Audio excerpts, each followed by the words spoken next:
안녕하세요. 드림메이커즈 부동산 경매 스터디의 에디노입니다. 오늘도 정말 흥미로운 물건을 하나 가져왔습니다.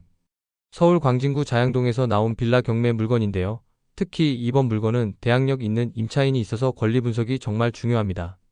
그리고 오늘은 단순히 감정가만 보는 게 아니라 국토부 실거래가 데이터와 네이버 매물 시세를 실제로 비교해 가면서 투자 판단을 실전적으로 해보겠습니다. 경매 초보자분들도 쉽게 따라오실 수 있도록 하나하나 차근차근 설명드릴 테니까요. 끝까지 집중해서 들어주세요. 자, 그럼 먼저 오늘의 주인공을 소개해드리겠습니다. 서울동부지방법원 2024 타경 6만 1695번 사건입니다. 위치는 서울시 광진구 자양동 610-8번지 2층 203호구요. 기본 스펙을 말씀드리면 다음과 같습니다. 대지권은 23.66제곱미터, 그러니까 7.16평이네요. 건물 면적은 39.88제곱미터, 12.06평입니다. 사용 승인일은 1996년 6월이니까 벌써 29년 된 빌라입니다. 감정가는 3억 1,900만원, 최저가는 2억 5,520만원입니다. 2차 매각이고 2025년 11월 3일 예정입니다. 입찰 보증금은 2,552만원입니다. 소유주는 김모씨이고 채권자는 주택도시보증공사입니다. 그런데 여기서 정말 중요한 부분이 나옵니다. 임차인이 있어요. 김모씨라는 분인데 보증금이 3억 원입니다. 전입일과 확정일자가 2021년 3월이고 임차권 등기까지 설정되어 있어요. 그리고 이 자양동 일대는 모아타운이나 신속통합기획 대상 지역으로 검토되고 있는 곳이라서 재개발 가능성이 상당히 높은 지역입니다. 여러분, 이게 바로 핵심입니다. 대항력 있는 임차인 보증금 3억 원 중에서 일부 미배당분 약 4,848만 원을 낙찰자가 인수해야 한다는 점입니다. 이 부분을 놓치시면 큰일 나요. 오늘 분석의 키포인트를 미리 말씀드리겠습니다. 첫 번째, 해당 경매 물건이 모아타운이나 신속통합기획 대상지 내에 있는지 파악해야 합니다. 재개발 호재가 있다면 투자 매력이 완전히 달라지거든요. 두 번째, 대항력 임차인 인수 구조를 정확히 이해해야 합니다. 단순히 최저가만 보고 들어가면 안 되고 인수금까지 더한 실질 투자금을 계산해야 해요. 세 번째, 국토부 실거래가와 네이버 매물 시세를 꼼꼼히 비교해서 이 물건의 진짜 시세를 파악해 보겠습니다. 자, 그럼 본격적으로 시작해 보겠습니다. 권리 분석부터 차근차근 해볼까요? 이 부분이 정말 중요해요. 임차인 김모 씨는 2021년에 전입신고와 확정일자를 받았고 2023년에는 임차권 등기까지 완료했습니다. 이게 무슨 뜻이냐면 대항력과 우선 변제권을 모두 갖추었다는 뜻입니다. 쉽게 말해서 이분은 자기 보증금을 우선적으로 돌려받을 권리가 있어요. 현재 배당 계산서를 보면 약 4,848만 원 미배 당분이 발생합니다. 바로 이 금액이 낙찰자가 인수해야 하는 금액이에요. 여러분, 이 부분을 꼭 기억하세요. 경매에서는 단순히 최저가만 보고 들어가면 절대 안 됩니다. 반드시 인수보증금까지 더한 실질 투자금을 계산해야 해요. 그래서 이 물건의 경우 최저가 2억 5,520만 원에 인수금 4,848만 원을 더해야 진짜 투자 금액이 나오는 거죠. 이제 입지를 한번 볼까요? 광진구 자양동은 입지가 정말 좋습니다. 7호선 뚝섬유원 지역까지 도보로 827m, 7호선 건대 입구역까지 도보로 934m입니다. 완전한 더블 역세권이에요. 건대 상권도 가깝고 한강변 공원도 바로 옆에 있습니다. 그리고 여기서 정말 중요한 건 자양동 일대가 모아타운과 신속통합기획 대상 지역으로 검토되고 있다는 점입니다. 자양동은 한강변 입지에 교통 접근성까지 좋아서 이런 사업 대상지로 매우 적합한 조건을 갖추고 있습니다. 소형 빌라라고 해서 무시하면 안 돼요. 입지 프리미엄에 재개발 기대감까지 더해지면 투자 매력이 완전히 달라집니다. 특히 요즘 같은 시기에는 역세권 소형 주택에 대한 수요가 계속 늘어나고 있어서 투자 관점에서는 매우 매력적입니다. 현장에 가시면 꼭 확인해야 할 것들이 있습니다. 첫 번째, 주차 대수입니다. 1996년식 빌라는 주차가 매우 부족할 가능성이 높아요. 요즘은 1가구 1차량 시대인데 주차가 안 되면 매도할 때 가격에 영향을 줄 수 있거든요. 두 번째, 모아타운과 신속통합기획 현황 조사입니다. 이 부분이 정말 중요해요. 광진구청 도시재생과에 직접 문의해서 자양동 일대가 모아타운 대상 지역인지 신속통합기획 검토 대상인지 확인해 보세요. 또한 주민들 사이에서 재개발 논의가 어느 정도 진행되고 있는지도 파악해야 합니다. 세 번째, 주민 탐문입니다. 재개발 추진위원회나 주민협의체가 있는지 실제 분위기는 어떤지 꼭 확인해 보세요. 주민들이 모아타운이나 신속통합기획에 얼마나 적극적인지 진행 상황은 어떤지 물어보시면 됩니다. 만약 주민 동의율이 높다면 사업 추진 가능성이 높아집니다. 네 번째, 건물 상태 점검입니다. 29년 된 빌라니까 누수, 균열, 배관 상태를 꼼꼼히 봐야 해요.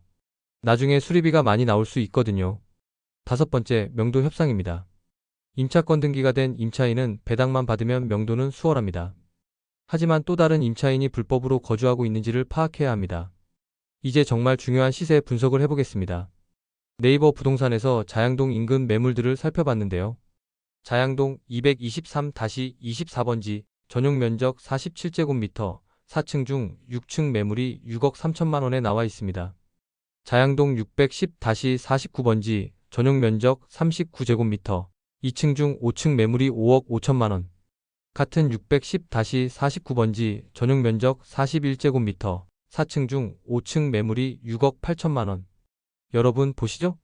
인근 준신축 빌라들이 최소 5억 5천만 원에서 7억 원대 시세를 형성하고 있습니다. 우리가 보고 있는 물건은 39.88제곱미터니까 비슷한 평수의 매물이 5억 5천만 원에서 6억 8천만 원 사이에 있는 거죠. 물론 우리 물건이 96년식이라서 신축보다는 가격이 낮겠지만 모아타운이나 신속통합기획 내의 물건인지 아닌지를 잘 파악해야 합니다.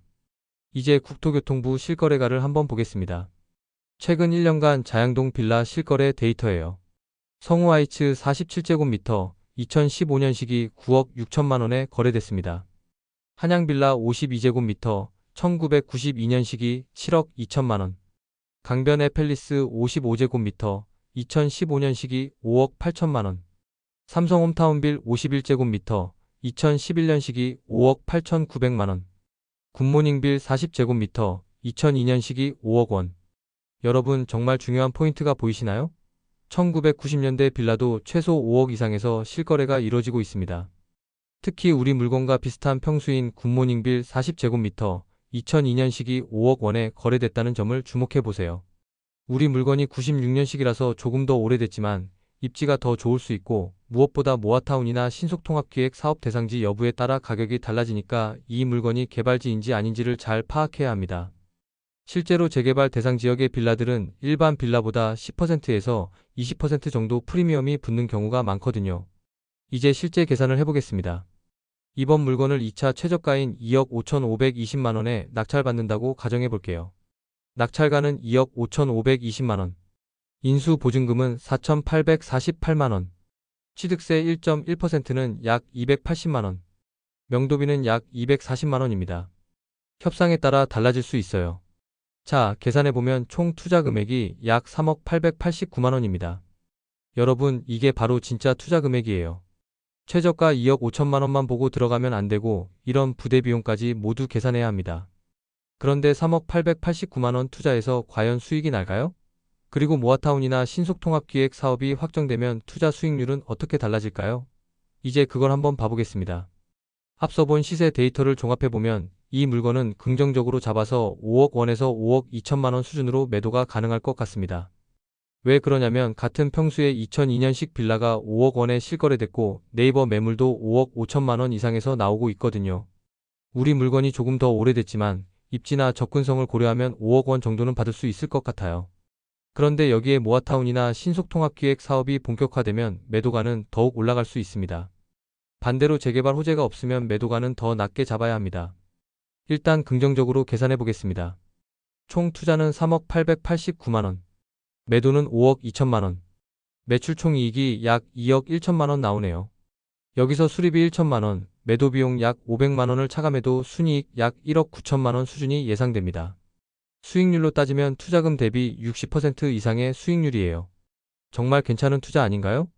그리고 이건 단기 차익만 고려한 거고 장기적으로 모아타운이나 신속통합기획을 통한 재개발까지 감안하면 추가 프리미엄도 기대할 수 있습니다. 그런데 여러분, 현실적인 문제가 하나 있어요. 바로 대출입니다. 2025년 9월 7일 정부 규제에 따르면 주택매매임대 사업자는 서울 수도권은 주택담보대출 0원입니다. 따라서 매매사업자로 하시려면 현금 비중이 커야 해요. 하지만 개인으로 하신다면 소득이 충분하시면 일부 대출 활용은 가능합니다.